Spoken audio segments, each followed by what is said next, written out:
there are things the Lord is asking us to let go of in our life. And when we think of that, we cringe, you know. We have all our little kind of comforts and attachments and things like that.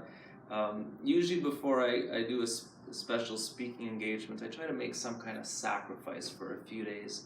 And a while ago, I decided I would try to go 5 days just drinking black coffee.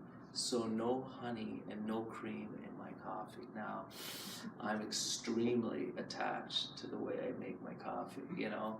And I typically would try to do a novena, do something for 9 days. I just knew I'm not even gonna try. 5 days is, you know, enough. But the first day I was like, oh, this is brutal. This is because I always read while I have my morning coffee, and it's one of the highlights of my day. And having this black coffee is like, it's not the same. This is ruining the best part of my day, you know. And in day 2 it was just as bad.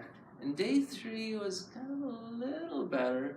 And by day 4 there was one point at a certain temperature I kind of enjoyed the black coffee. Once it got, you know, too cool, then I didn't enjoy it. And by day 5, I thought, I think I could get used to this. But then day 6, I went right back to my, you know, honey and cream. But I'm convinced that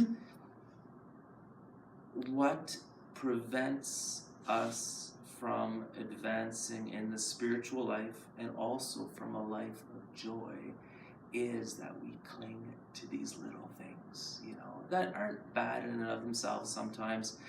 But if we can discipline ourselves to try to identify what's an attachment in my life that's preventing me from advancing, preventing me from having more room in my heart from the Lord, if we can identify those things and just try. And sometimes, like, I encourage people, try to make one small change in your life every month.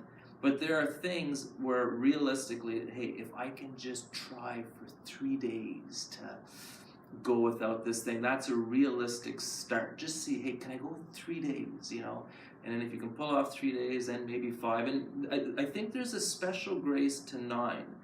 I think that at the 9-day point, it's a tipping point, where if you can go 9 days, then there's a detachment, a certain detachment. And then, of course, that 30 to 40 day mark is when, if you can go especially 40 days, you know, with a certain discipline, then there's a true kind of freedom. There should be, typically, you know.